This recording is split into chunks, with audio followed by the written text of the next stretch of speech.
Hello there, good morning and blessings, beloved sisters of Return of the Priestess, and all those who watch this later on YouTube or any of the other places I share this BitChute, etc. Welcome, welcome. This is Dawn DelVecchio coming to you at the moment, as I record this, obviously live, from an unspecified location in a different state. So I'm not home in Sedona right now. I'm actually in another state doing some exploration in nature and taking a little break for the Thanksgiving holiday here. So welcome and blessings, beloved sisters. Hey, Pat, good morning. Good to have you here. This feels like a very important message that's going to come through today. We've got big energies, big activations right now, big opportunity for the starseeds, light workers, priestesses to push the needle on the ascension process for our own selves as well as for the collective. So this message feels significant. It's an interesting thing that happens for me as I often get a download of the energetic I want to connect in with and share with you, usually on Saturday, but sometimes early Sunday morning. And then I'll come across messages that confirm it. So such is the case today as well. So, hey, welcome, Kimberly, Inga, Judith, Jennifer. Yay, good to have you here. Yeah, so I'm excited about what I have to share with you today. Please excuse the background as well as the incredibly bad hair day I'm having, hence the little peace signs. I don't know, can you see the little peace signs? Wait, where am I going here? I can't, there we go, the little peace signs, little scarf. So I've been in the forest. I've been in the forest for days on and off, and with my husband walking and reflecting and communing with Mother Earth, and very grateful for that, that I get to do that here in the American West. So anyway, so big conversation today. Our topic is Ascension, Madness, and Timeline Splits. The full moon eclipse lead up to the winter solstice. So that's our topic for today. Hey Sharon, welcome. Amy, hi. Good to commune with all of you, my dear sisters. So let's get started. Go ahead and make yourself comfortable. Sit up straight if you can, or lay down straight just so your spine is straight. Close your eyes. Let's take a few breaths together. Let's share the breath of life, reconnecting this circle as we do each week to hold a field of love, a field of high vibrational, high frequency energy for ourselves and for the collective. Breathing in, take a deep breath in, really allow yourself to feel the breath of life entering into your lungs, into your heart space. And exhale to let that breath take with it anything and everything you are ready to release now. Beautiful. And again, breathing in, letting that breath circulate everywhere in your being with special TLC to any places that you need it most. Known or unknown, just let your inner knowing guide you there.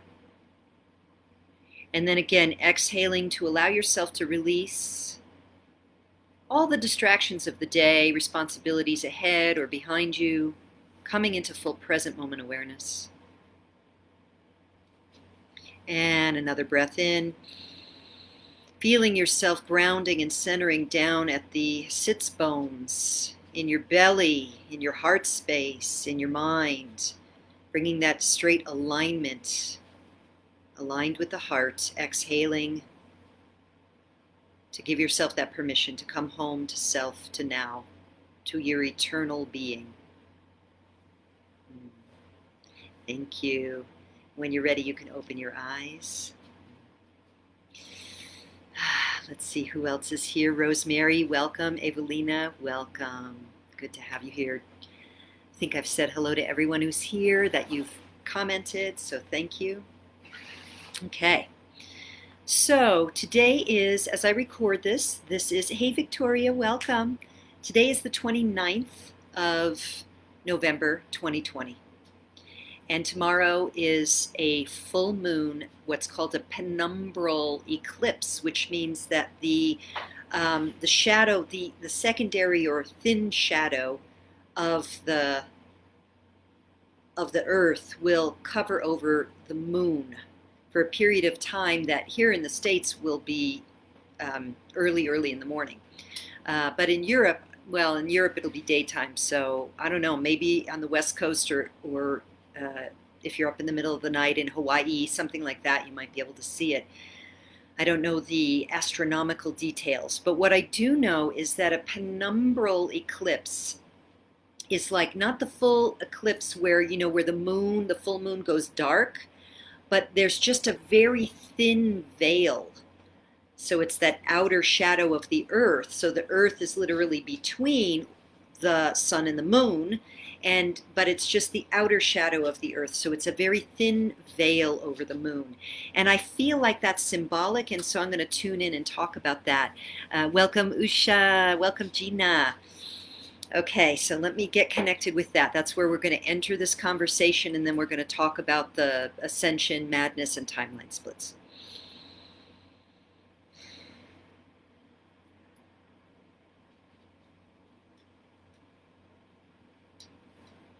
"2020 has been a revelatory year for many of us. You know, going into this year, we heard many people talk about, 2020, the year of seeing clearly. And I think many of us got thrown a curveball, to use a baseball metaphor, or got hit with a 2x4 off the side of the head. Something came out of left field. Again, another baseball metaphor. For my European sister friends here and non-Americans, come out of left field. So it came out of the side. Many of us, I suspect, were feeling this sense of, yeah, it's 2020. We're going to move ahead with clear vision. It's going to be this incredible thing. We're on this ascension journey, and we're going to ascend with conscious awareness.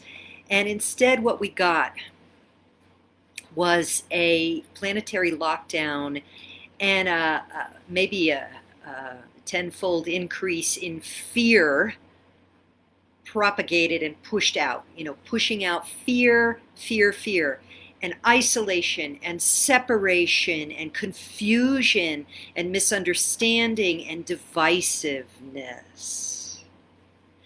And so as we move to the end of this year, I think many of us are coming, what I'm seeing and feeling is many of us are coming around to this understanding that, yes, actually, indeed, it has been 2020. Because the veil between our conscious awareness and the dark forces, the shadow forces, the shenanigans of the evil doers on this earth are now being revealed. The veil is very thin. What used to be hidden from our consciousness is coming clear for those with eyes to see. And so this kind of leads to the more uncomfortable parts of the conversation. So I want to connect in again. A couple of years ago, I made a YouTube video. Maybe I made it on Facebook, but it was before Return of the Priestess, before our community. And I used the analogy of a jar filled with sand and dirt on the bottom, and then water on top, and how that was an analogy for what's happening to us energetically on the planet, us as human beings. So what I did was I took a jar and I put earth in it, and then I poured water on top of it, and then I let it sit for like a day, and then I made this video. And I showed the jar, and the jar, you could clearly see the distinction between the dirt on the bottom, which I actually called the poop jar at the time. All of the shit, we could say, and then the water on top. And I said, this is like us. This is like our consciousness, and all of the shit we don't want to look at when we're living in our 3D world can be settled down at the bottom. But as we as a planet have been moving into this photon belt as a solar system, and being bombarded with higher vibrational or high intensity waves of high vibrational frequency. What's happening is those high vibrational frequencies are like they're shaking up the jar, shaking it up, shaking it up, shaking it up. What happens then to the poop, or in this case, the dirt at the bottom? It starts clouding up the water and coming to the surface. And if you shake that jar up enough without a lid on it, what's going to happen? That shit's going to start, excuse my French, but that's the poop, the crap, the shadow material, the dirt is going to start exploding out the top. Now, of course, I didn't know about what was going to happen in 2020. I don't even think I was thinking about 2020 per se at the time at all. I was just tapping into the field of awareness that was recognizing, wow, people are starting to go a little kooky already. They're not able to handle their shadow materials like they used to because we can't keep them buried underneath the still waters on the top anymore. And I feel like that is accelerating greatly right now. So, when we look at the world out there, I mean, let me back up. So a bunch of stuff is coming in. Let me back up here for a moment. First of all, I have to just caveat this so that you know where I'm coming from about this. And I think most of you know, but for those who maybe will listen later or who are new to the messages that come through me in my style of bringing that stuff through, I do not watch TV. I do not own a TV. I cannot stand the frequency of news at all. It is like equivalent to the frequency of death.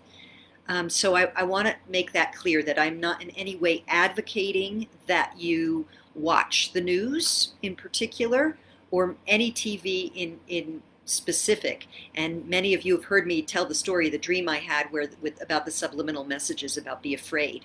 So, but whether you watch TV or not, it's hard to miss the divisiveness going on the planet, the incredible amount of fear, the lies, the false narratives, the confusion, the distress, and of course, the profound transformation to our planetary culture for most countries, keeping people and families terribly isolated, alone, and afraid of a pathogen, which from everything we're learning, if we look beyond the news and we do the research, is not anything like some kind of deadly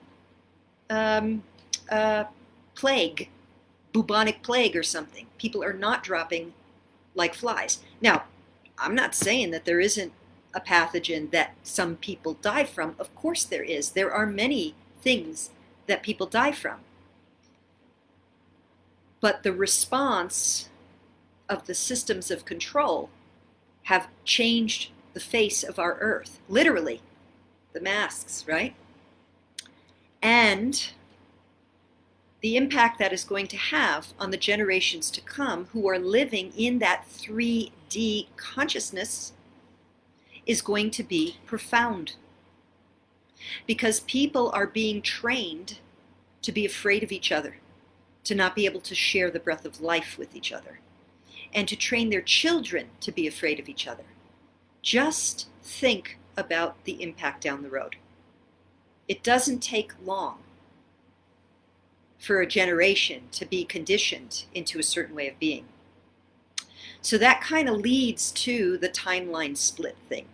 And I feel like I'm getting into really heavy water here, so I want to just, I want to connect in again.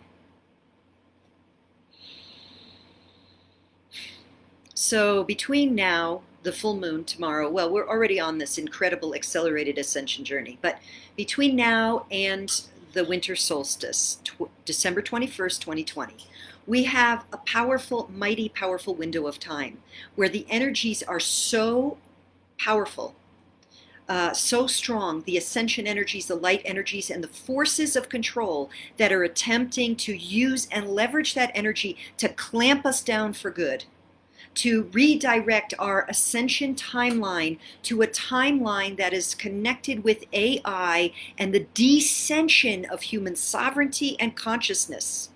They are leveraging this powerful energy right now, sisters. And it is time for us to be sure that we are leveraging the energy for the ascension timeline as much as we can. So what does that mean? That means staying out of fear. That means facing our own shadows. That means doing our emotional work. That means owning everything that comes into our field of awareness.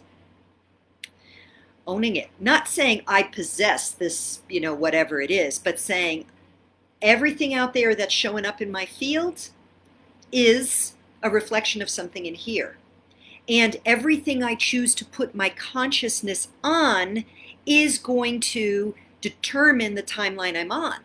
So if we continue to choose to watch TV and the news and the fear porn, we are making a conscious choice, and it is highly accelerated what's going to come back for us. It's like we're in the exponential feedback loop right now. What we put out is coming back to us tenfold and maybe 10 times tenfold. I don't know. It's an intense window of time. And so let us be very, very conscious about what we're doing with our energies, with our minds, with our focus, with our attention, and our intention. Next piece. What's next? So it's about the ownership of stuff.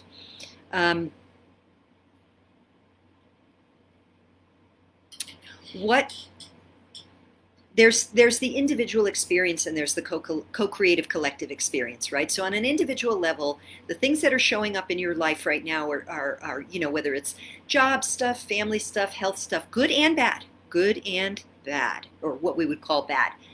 Blessings and challenges, let's say that. Blessings and challenges, relationships, work, money, health, family, inner being, inner well-being. Everything that's showing up out there is a reflection of something in here. So when the stuff that comes in is a blessing, the old female way of being trained, oh no, I can't accept that. Accept it. Receive the blessings of your divinity, sisters. Allow yourself to receive all the blessings unfolding in your life. And allow yourself to witness and own all the crap that's showing up for you to clear. So I'll give a quick example. Most of you are on my email list. I sent an email out on Wednesday, and many of you have sent me beautiful gratitude responses for beginning to really speak the truth about what's going on. But of course, there are those, even in my community, I have a big list, so, who are really caught up in the fear narrative. They're watching TV, they're believing the story that they're being told. They're in fear, okay? They're in fear because they're identified still very much in the 3D timeline. They're not identified with their eternal divine being who's here for a mission to deliver, and when they deliver that mission, they shed the skin, they shed the body and continue to live. They're in the we must survive at any cost. And so what came up was an incredibly interesting email that at one time in my life would have triggered a lot of stuff for me. It was incredibly angry. It was very hateful, not just toward me, but toward world leaders. It was envious. It was many things. And so there are two ways to deal with something like that. When someone comes up into your field, it could be an angry boss, a rebellious teenager, whatever it is. One is to just say, that's her stuff. I don't need to own it. Sorry for you, hon, you're going on the 3D timeline. That is one way. And in a sense, that is true because her journey is her own. She is her own sovereign being to make choices of whether she wants to be in anger and fear and hate and spit it out on other people who are telling a different story and walking a different timeline than her. That's up to her. It is her stuff. But it's in my field. It's in my field. So where am I a vibrational match to that? And that doesn't mean that I have to beat myself up like, oh my God, I must really suck because someone, is mean. No, I just have to say, look, I recognize I'm walking this human journey and I'm deeply dedicated to my spiritual practice. And I am still cleaning up my own conditioning as a human who believes in separation here in this earth walk, which is a place where the ego has really taken hold. So I had to say, where am I still an energetic match for anger, for judgment toward others, for resentments or bitterness? And there were some things I could come up with, some of them not really present anymore, but some of them I'm like, oh yeah, I see where the little ego mind, like, can have its little stories. And while I am able to keep those things in check more, or I shouldn't say keep them in check, recognize them, identify them, instead of letting, the ego take me on a journey, for 5 days or something where I'm in this whirling state of negativity. I catch it pretty quick, but it doesn't mean that it's not there. And so my job is to say, yeah, I see. Yep, I do see where I can be judgmental, where I have been envious of others, where I can feel contempt. I just don't let myself run with it either here in between the ears, in between the ears, or I certainly don't project it outwards. I've learned that when I carry anger, resentment, hatefulness, intense judgment, I'm carrying it. I'm carrying it. Nobody else is carrying it. I can project it onto anybody else, but it's still in here. So when that comes up now, so I get this one email, very angry, very hateful, very like lots of creative, hateful language. Instead of getting all like, well, here, I should write her back. And I mean, the ego does that. The ego right away, it identifies any attack as a threat to its life, even though there's no threat to my life with that. So the ego comes in and goes, well, on this and that and the other. Oh yeah, blah, blah, blah. But it doesn't have a lot of weight anymore because I just go, oh, I see you. Yeah. Okay. Thank you. Thank you for your sharing. Let me go in. Where do I need to have some ownership of that frequency and heal even more? And heal even more, not just for my own peace of mind, although that's the motivator. Really, every time, sisters and brothers who may watch this on YouTube or BitChute, every time we do a piece of that work, we upload it to the collective to make it more. We lift as we rise. We help others. So our work is deeply valuable. And I think this really illustrates what I talk about when I say holding the field of love, and that is part of our role as priestesses, is to hold a field, a frequency, an energy that is of higher vibration such that it becomes more available for our sisters and brothers who are struggling. And that doesn't mean we don't struggle, because we do.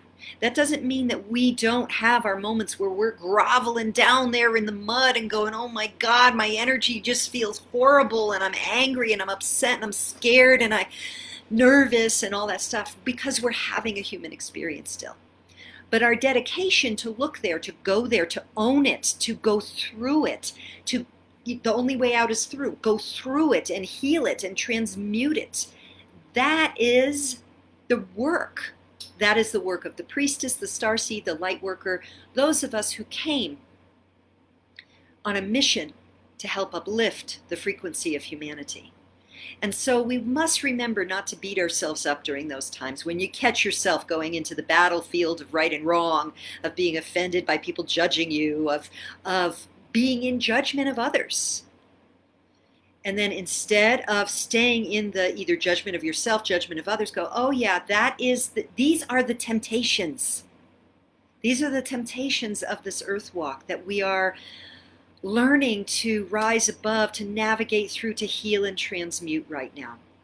So on this ascension journey, it is a journey fraught with temptation, to fall back into the battlefield, to drop down into lower frequency, to be tempted by the fears and the hatred of others, to be pulled down by the choices we had made up until 2020, up until this year of clear seeing. And so everything we are seeing right now is giving us a clear vision of our energy individually and collectively. Individually, you see it, it shows up as your life experience. Collectively, it shows up as this mass, crazy ass crap we're dealing with, you know, separation and fear and masks and all this other stuff. So we shift it with love. We shift it with ownership and clarifying the obstructions to love within us. That's how we do this.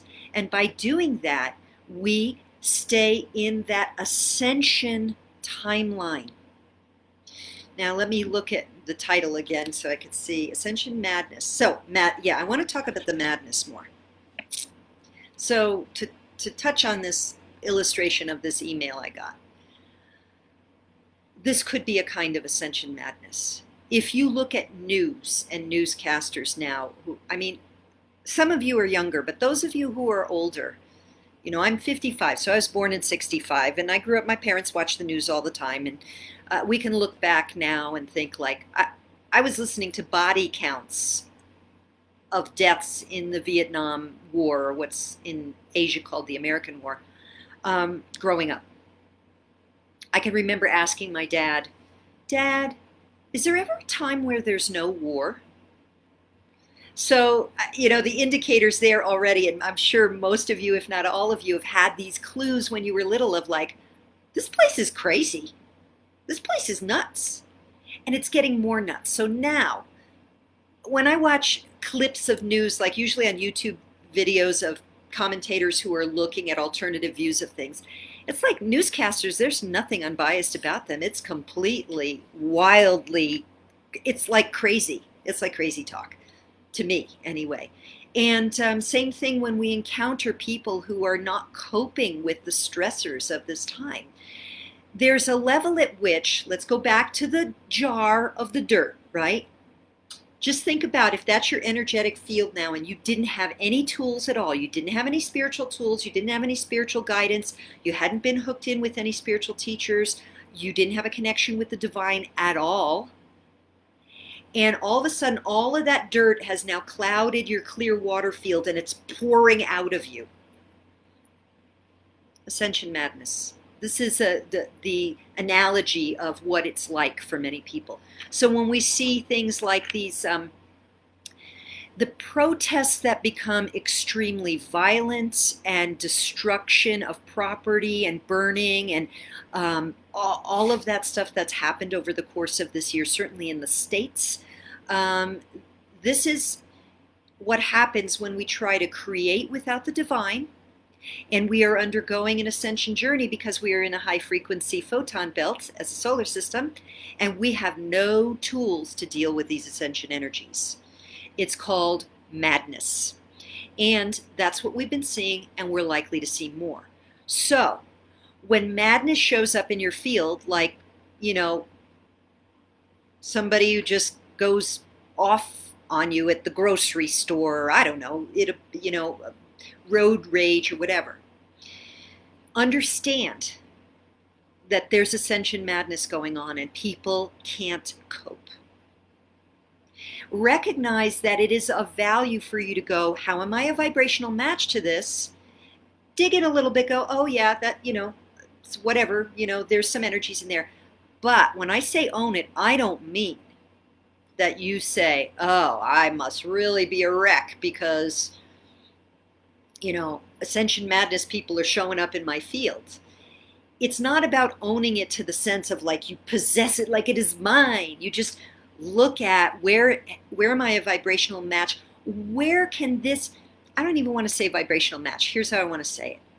Where is this showing me this crazy person who just showed up in my field with complete hatefulness and ascension madness?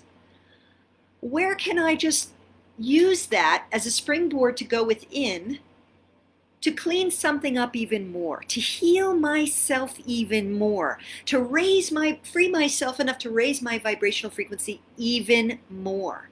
So it becomes a loving act for yourself and for the collective by looking out there and go, oh yeah, here comes, oh, something challenging came into my field. Let me go in, let me witness that, let me see if, is there anything there that I can do, my own healing and forgiveness work for myself, for something in the past, whatever it is, and then move on. Because as you start to speak your truth, this is another piece that's coming in now that I hadn't been planning on. You are going to get attacked. See, this is the thing. Because there is a dominant narrative on the planet that goes something like this. There is a deadly pathogen that if you do not obey, cover your mouth, muzzle your face, stay away from your family and friends, do not touch, do not hug, do not connect, hide in your house and believe what we say, and take that injection when it comes. Otherwise, you will be a accidental murderer of your loved ones. See, if you start challenging that narrative, you will be attacked. Why? Because people have been mind controlled into believing that that's true. And until they start their own awakening journey, if they ever do in this incarnation, they're gonna attack you. Because all of their shadow material is now rising to the point where they're already having ascension madness. And then if you put one little challenge to that, it's beyond the pale of their ability to cope. So when that stuff starts coming, that's also that discernment of like, oh yes, some things are coming into my field that are showing me, hateful energy or fearful energy. Let me see, where am I a vibrational match? How can I heal myself? But you don't take on their stuff. You have to do it in the context of understanding we are in an ascension journey. We are splitting timelines, which I'm going to talk about next a little bit more. And some people are going, again, excuse my French, batshit crazy. And that's what's happening. They are being mind controlled into it in part. They don't have spiritual tools to do shadow work or whatever. And that's another part. And for whatever reason, they believe the narrative in part. Excuse me. I just banged the table here. They are identified in the 3D. Okay. So think about this for a moment. When you identify with your physical corpus, your body, if I think I am Dawn DelVecchio, and when I die, I'm no more, and if I die, it's the worst thing in the world ever. If I identify that way, then of course that narrative that's being poured out through almost the entire globe right now is absolutely imperative that I follow that narrative, because my highest priority is my own physical survival. That's the ego. That's the egoic identity. And then as we do our spiritual work and we grow and we evolve and we're on that, you remember the one road, you're either walking away from God, goddess, or you're walking back. As we move back toward the divine and we begin to identify less with the personal identity, except to do the work of clearing up soul trauma, et cetera, or make amends for the negative things we've done in this person. As we begin to identify with the oversoul, with the higher self, with the divine, with the eternal divine nature of our being, and as we deepen into our own spiritual practices such that we actually have those moments of experience of oneness with all that is, and we open the field of love in our hearts in that remembrance, we begin to recognize that, yeah, I'm on this personal journey here right now, and I'm not going to just kill myself because it's inconvenient to be here, or I don't like it, or whatever. I'm here to fulfill a mission. But we're not terrorized anymore into believing a narrative that says it's all about staying alive no matter what, because we're always alive. It's just this body. It's like, the movie Avatar, right? Avatar, he drops into an avatar of the whatever those blue people were who rode the dragons and stuff. But he's in another dimension. And I'm trying to think if there's another way, like video games, I guess. I'm not a video game player, but where you become the avatar, the character in that game. right? So we're just having this experience in this body, and we have work to do here. We are learning here. We selected the exact circumstances of ourselves. We selected family of origin, skin color, challenges we would face, opportunities we would have, blessings and gifts we would experience, heartbreaks, traumas. All of that is a unique, divinely perfect circumstance just for our own soul's evolution back toward the one. This is what I love about evolutionary astrology. The kind of astrology I do is because we open that up as we look at the chart and begin to discover some of those themes, many of those themes and pieces and opportunities and blessings and challenges and the unfoldment and how to work with the material we chose to have, the hand we chose to play in this life. So I know I'm rambling a lot, but hopefully I'm going to tie it all now in a bow with the whole timeline split. So now, here we are, 2020. The year of clear vision. Full moon, the very thin shadow, the thin veil covering the moon, the light of the sun upon the moon. The moon representing our inner emotions, our past lives, our inner security. The veil is thinning in the recognition of what's really going on here. And the forces of control that have been up to negative, harmful things for humanity, keeping us in fear and separation, their shenanigans are being revealed more and more and more. And 2021 will be a great year of revelation for many, for those with eyes to see. And in that process, the timeline is splitting. Now, does that mean that we will actually live in a different world than those who are locked into 3D? I can't say for sure, but I don't think so. I think that we are going to have to, as those ascending into 5D, holding the frequency of love, holding the seeds for the new earth, are going to have to live for a time still with a lot of fearful people, angry people, controlling people, people who are ready to hook their own consciousness up to AI with injections that have tracking technology that will track you through AI, through artificial intelligence. So this is what we're looking at, sisters and brothers. This is what we are looking at, is walking the earth in a physical body that is ascending energetically to the fifth dimension. Our consciousness ascending into a whole nother realm of understanding of the actual oneness of our beings. Even as many of our sisters and brothers on this earth will choose a track that will change the trajectory of their genetic line, of their consciousness, and their ability as a divine being to reconnect to source. And that is their free will choice. And so it is really up to us to hold that field of love through all the things I talk about. Owning our shadow, looking at the stuff, having strong, dedicated spiritual practices, holding the field of love, etc., etc. That is what we are here to do as this timeline splits. Has been splitting and will continue to split. So there's some beautiful messages here I really want to respond to, and I just want to tune in and see, what else is here that maybe needs to come forward. I've been on for almost 40 minutes now. Yeah, the winter solstice this year. So I've heard a lot of different things, and some of you may have too, and maybe there's some comments in here.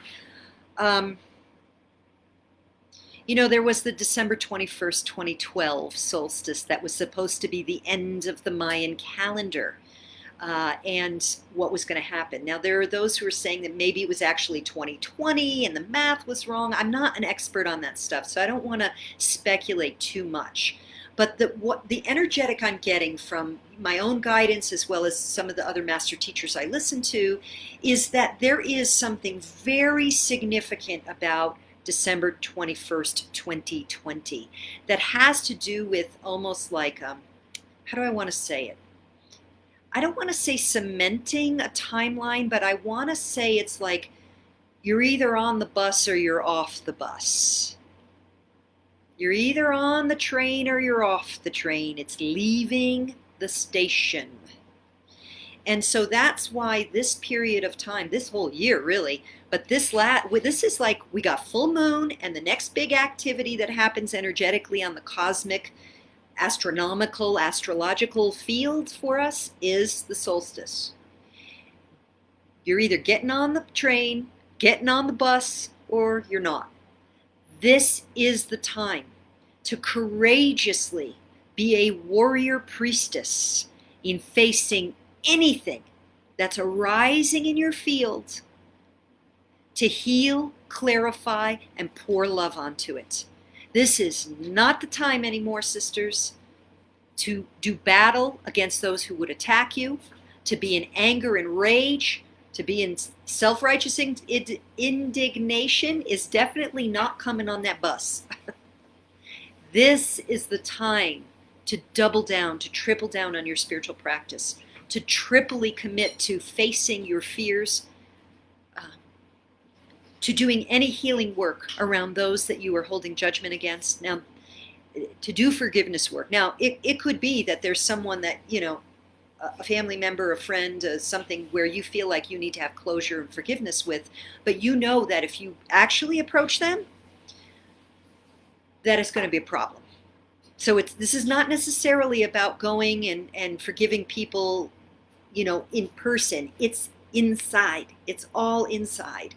Because inside is where the divine is. Inside is where the eternal is. Inside is where your divine eternal being, your witness, your goddess, your priestess self resides always. And so use this next window of time, less than a month, to invoke, evoke, and activate the highest vibrational love frequencies you can, so that you are choosing that fifth dimensional timeline. Now, one other thing that's coming up here is, I don't want you to be afraid, like, oh my God, if I'm not a perfect person, I'm not going to be on the train. No. No, it really is about your intention,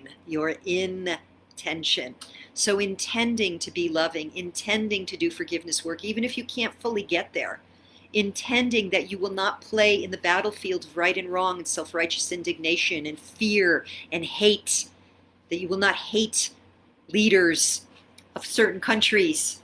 You will not name call in order to not, own what is icky in yourself. All of that, the intention, the sacred intention to be a force of love is what matters right now.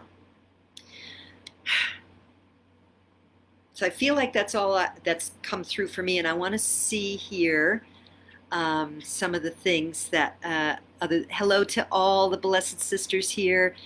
Jennifer says, I have trouble with ego as well when it comes to recognition. I'm trying to connect with universal consciousness to let that go. Being an unsung hero has its place as well. It's important that I engage in positive energy to help through the ascension process. Well said, Jennifer, as always. So I think you mean like the discernment of when it's the ego and when it's the soul. Yeah, that's part of what we're relearning, really. So again, be gentle on yourself. The ego operates more from fear. Don't do that. Avoid that. Be careful of that. Make sure you got that solved. The soul, the higher self, is more toward, ooh, I'm interested in that. Oh, let me feel that. I'm being really called over and over again to go in this direction. And of course, the ego is unloving. The ego believes in separation and justifies any attacks toward others or the self as justified. So those are a couple of clues. And so when I really feel in negativity, I literally call my guides, come close to me now, come close to me. I'm feeling unloving or fearful or angry or whatever. Show me what I need to see here that I may be in the loving place. Being an unsung hero has its place. That is, sister, what we are doing. We are being unsung heroes. There are some who are, well-known spiritual leaders right now, but there are countless of us in these small communities, like myself, sharing with, a small handful of people, as you all are in your community sharing with a small handful, and maybe some of you have a large handful. We are the unsung heroes. It is the Christed consciousness re-emerging on earth. You know, in Christianity, we have the idea of the return of the Christ. That's what we're undergoing. It's not the return of a guy named Jesus who became Christed in his consciousness, although he has returned too, because there are a number of amazing channelers who are channeling him as well, as the Christed being, not as the dude he once was. And so we are all the unsung heroes of the calling back, the returning, the reclaiming, the reawakening to the Christed consciousness, which is not a gender. It is an awareness of the unity and the love of all things. Yeah, and that we came here to do it. And you know what? When we pass from these bodies and we reconnect in spirit, we'll be all high-tenning each other. We did it, we did it. So that's what this is about. Susan says, I love the whimsy of the headscarf. Thank you. Yes, the peace signs and the blocking off of the messy hair, the bad hair day. Gina says, a wonderful way to distance myself from the crazy while checking on my own vibration. Thank you. Yes, yeah, distancing ourselves from the crazy. That's why I have a very dedicated spiritual practice, by the way, and you've heard me say this before. You know, every day I clear my chakras. Every day I do my light activation prayer. The stuff I shared with you in Priestess Alchemy. Every day I do these things because it's part of me keeping my own self in the field of love, so that I could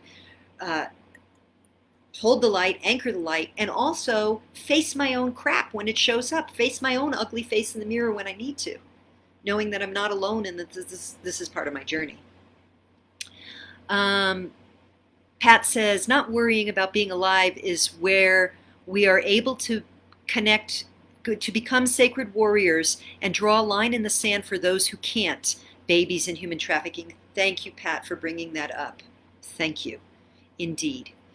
When we are not in fear anymore of our own demise, which is inevitable, we are all going to pass from these bodies and these egoic identities. We have all lived many times as women, as men, as black, as white, as brown, as Asian, as homosexual, as heterosexual, as disabled, as vitally fit, as warriors, as priestesses. We've all done it. So when we lose that fear, when we're not worried about being alive, we can become sacred warriors, as Pat says so beautifully here. Thank you, Pat. Beautiful clarity. I want to read it again. Not worrying about being alive is where we are able to become sacred warriors and draw a line in the sand for those who cannot. In other words, babies and human trafficking. And that is another issue, and I think we're going to see even more warrior mamas and warrior papas rise as this forced injection. I don't want to use the V word because of the amount of censorship that's going on, as parents rise to defend against and to protect the innocent. And of course, the human trafficking, that is the secret that is going to be, I think, more and more revealed in the year ahead, just how wide and deep that, to use a phrase from a leader in our world right now, the swamp goes. How broad and deep that swamp goes, and how connected the human trafficking and child trafficking is with that. So that is what we need, is the sacred warriors right now, to hold that field without fear, fearlessness, and the recognition of our eternal divine natures. So thank you, Pat. Usha says, thank you, Dawn, for giving me the tools to check my own frequency regardless of what is going on or is said. Yeah, thank you. Checking our own frequency. That's really what it's about, isn't it? So thank you, Usha, for sharing that, articulating that. Evelina says, well said. Claire, hi, Claire. Welcome, sister. She sends me a big, beautiful heart. Evelina says, step up or step out. Yeah, that's kind of what's happening. That is what's happening with the timeline split. Step up or step out. You're going to stay in your home afraid of a pathogen that's likely not going to kill you, but could. Or step up and question authority. Question the powers. Say no to the dominant narrative. Inga says we have to forgive ourselves for all the time we were not our higher selves. Oh, yes. Thank you. I'm going to read that one again as well. Please, let's just take a breath and receive this one. Take a breath in. Exhale. And just receive these beautiful words from our sister Inga. We have to forgive ourselves for all the times we were not our higher selves. Blessed be, and so be it. Gina says, I've been trying to hold space for enlightenment and love to family members so they will wake up instead of talking to them on it, which would cause problems. Yes, Gina, thank you for bringing that up. You know, there's the whole thing, you can lead a horse to water, but you can't make him drink. This is not the time to argue for people's ascension. They have their own free will journey. We can hold them in the light. We can pray for them. We can love them. We can recognize they too are eternal beings and will eventually return to the more loving space, but they may have many incarnations and other types of experiences than those who are choosing a 5D timeline. Ultimately, we are all one. Ultimately, this is a dream in the mind of the divine, and eventually we will all return to the remembrance of our oneness. Judy says, good morning. Hey, Judy, welcome. She says, good morning, much love and gratitude. And to you, dear sister, for being here. Rosemary says, intention, double exclamation point. Very powerful. Thank you. Thank you doesn't seem enough. I carry much of what you say, and it empowers me in my healing and life in this world. Every day is an opportunity. Thank you, Rosemary. Beautiful to hear from you, and always a joy to be in circle with you, with all of you, of course, and with you, Rosemary. Yeah, intention. That's the bottom line. If we start going into self-judgment and self-flagellation, beating ourselves up for not being perfect, that's another way of being tricked into the ego and the lower vibrational frequency. So forgiving ourselves, going, oh, there I go again, down the little ego journey of judgment or hate or belief in separation or fear. Yeah, there I was. Okay, but my intention is ascension. My intention is love. I made a mistake. That's part of my human condition. My intention is to move beyond that. That's what it's really about in the end. Kimberly asks, any advice on wrangling in a mama who hears the truth but is still living in fear, sadness, and apathy? Feels like there's nothing that can be done other than continuing to amp up my own spirituality, facing fears and forgiveness, work, and being the love model for her. Yep. Let me just tune in, but I think that's probably it, Kimberly. But let me just see. People have to make their own choices. They have to make their own choices. And different people have different levels of trauma from other incarnations that they've come in with. Different timings for when they're ready to awaken. Different tools and resources or not. And the ego is mighty. We must remember that the ego is mighty. And so if someone is deeply identified with their beliefs as who they are, that's an ego construct. If I think that because I believe in orange peace scarves, that's who I am. If you come along and say your orange peace scarf sucks, it's ugly and it's stupid, and I'm in my ego, I can't receive that in any way, shape, or form. Even if you say it to me nicely, like, Dawn, I love you, hun, but, you know, orange peace scarves are so 20th century, and it really makes you look bad to wear one. If I totally identified my ego that this is like, you know, like, this is my thing, then I can't receive it. I'm not ready because I'm identified with egoic constructs. And if you tell me I'm identified with egoic constructs, I'm really going to push you away, right? So all we can do is our own work in the end, be loving, be compassionate, sometimes offer a cryptic message if they ask. But until they ask, until they request guidance, until they really are making their own changes, there's not a lot that we can do other than love them for who they are and continue our own light work. I hope that helps, dear. And of course, any other sisters are always welcomed here to offer your insights as well. And then Sharon says, thank you. Kimberly says, amen. Okay, sisters. Well, I've been on almost an hour, and it's time for my hubby and I to make our sojourn back home. So I offer much love and bright blessings to you. Have a magnificent full moon tomorrow. I encourage and invite you to create a little ceremony of intention, a ceremony of intention for your full manifestation. Full moon is a full manifestation, to see through the thin veils in the recognition of the divinity that you are, to be the love that you came here to be, seeing the truth of our oneness in love. Okay, Kimberly says, thank you. Confirmation helped her a lot. Good for the response. Okay, my sisters, it is time for me to head forth, sending you much love, bright blessings. May you be blessed. May you remember your beautiful divine beings. And may we always gather in the name of love. Much love. Mwah. Bye for now.